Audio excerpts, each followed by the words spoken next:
dua orang yang menyeramkan, bermusuhan dan saling benci. Akan tapi ternyata bukan. Dua orang itu dua orang baik-baik kok. Buktinya setelah itu menyesal, dia merelakan memaafkan. Mana jeleknya? Kan itu? Aku merelakan dia, ya Allah, aku maafkan. Jadi semuanya hendaknya harus bisa menjadi orang seperti itu. Mungkin waktu itu dia bermusuhan, namanya hidup ada selisih paham. Kemudian di dalam diri kita juga ada hawa nafsu yang kadang mendukung kita untuk semakin berselisih paham. Yang semula hanya sekedar kita selisih paham sampai menjadi permusuhan. Maka bergegaslah kita, kalau kita punya permusuhan adalah berdamai. Seperti tadi yang bersangkutan tadi yang dikatakan dia tidak menemukan orangnya, sudah berpisah, masih ada kesempatan.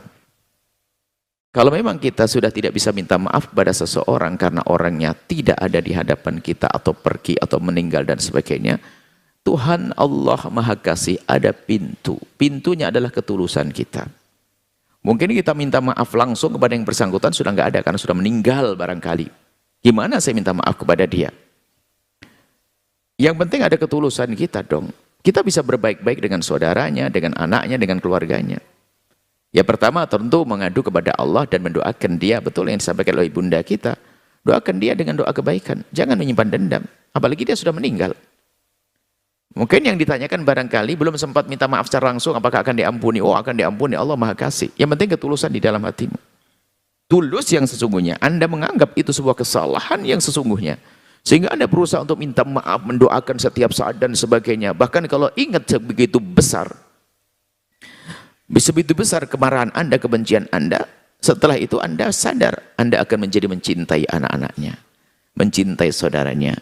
Mungkin setiap lebaran kita kirimi hadiah dan seterusnya. Ya, seperti itu. Jadi masih ada cara. Masih ada cara untuk kita bisa mengembalikan, mendapatkan pengampunan dari Allah, biarpun seandainya mungkin orang itu belum memaafkan. Cuman kalau dari pertanyaan yang disebutkan tadi, orang yang mendoakan tadi belum sempurna, Ibu. Karena dalam kisah Ibu kan saling bermusuhan. Kenapa dia merasa paling benar seolah-olah dia disakiti? Apakah dia tidak menyakiti? Nah ini kan bisa jadi kalau tidak disakiti bukan saling mau dong. Jadi paling penting dari kita itu justru bagaimana kita memikirkan mungkin aku telah menyakiti dia. Jangan hanya berpikir dia telah menyakiti saya. Karena dia menyakiti saya mungkin gara-gara saya kok. Mungkin saya cuek sehingga dia musuhan dengan saya. Mungkin saya lupa minta menyapa dia dan sebagainya. Jadi tolonglah jadi orang itu jangan hanya menilai dia yang jelek. Tapi lihat kita juga. Jadi yang kurang bagi yang tadi Ibu, dia belum menyadari kalau dia mungkin punya andil kesalahan juga. Jangan hanya mengatakan, saya maafkan dia ya Allah, biarpun dia telah menyakiti saya. Loh, apakah kamu tidak menyakiti? Jadi mungkin dia juga menyakiti, nggak sadar. Jadi ternyata koreksi itu penting. Jangan sampai kita hanya menilai orang, wah aku telah memaafkan dia, dia telah zalim kepada saya, dia nyakiti saya. Wah berarti ente merasa paling hebat dong. Ente menjadi orang yang penyabar nih. Ente juga yang nyakiti barangkali. Makanya sebelum kita merasa disakiti oleh orang, wahai para ibu dan bapak, berpikirlah, jangan-jangan orang menyakiti Anda karena Anda telah mendahului menyakitinya. Dia dengan caci maki, mungkin Anda dengan sopan santun yang hilang. Kan bisa jadi.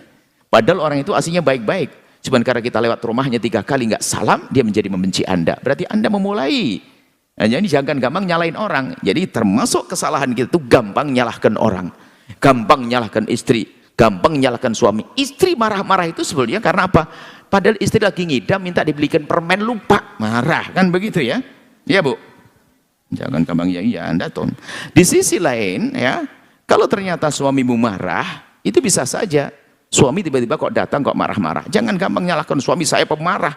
Ibu, Anda ini nggak bersih orangnya, dapur kotor, tempat tidur nggak rapi. Kamar mandi semuanya numpuk apa-apa macam-macam. Lah mungkin tidak pernah. Nah ini bisa jadi, tolonglah. Jadi sehebat, sebaik-baik orang adalah pandai membaca kekurangan diri, jangan sampai kita hanya melihat kekurangan orang. Termasuk tadi yang disampaikan ibunda yang solehah. Kalau kita bisa menilai bahwasanya bermusuhan itu jelek, cuman kadang kita lupa. Jangan-jangan kita punya musuh. Kita harus koreksi diri. Bagaimana aku dengan adikku? Kalau ibunda dengan adik ibunda, ibunda dengan saudara. Kadang kita bisa melihat orang bermusuhan, cuman kadang kita jago bermusuhan, tidak sadar. Kadang kita gampang emosi, kadang gampang merendahkan orang.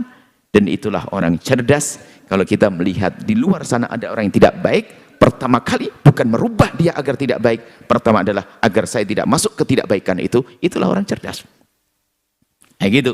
Ada orang bermaksiat, jangan sok kita bicara tentang mengentaskan dia dari kemaksiatan. Pertama adalah, yakini itu kemaksiatan besar, saya tidak mau masuk ke wilayah itu. Baru setelah itu, kita entaskan orang lain untuk terbebas dari kemaksiatan. Itulah cara yang indah di dalam mengajak kepada kebaikan. Wallahu a'lam bishawab. Setelah Anda menyaksikan video ini, jangan lupa berselawat kepada baginda Nabi Muhammad sallallahu alaihi wa alihi wa sahbihi wasallam.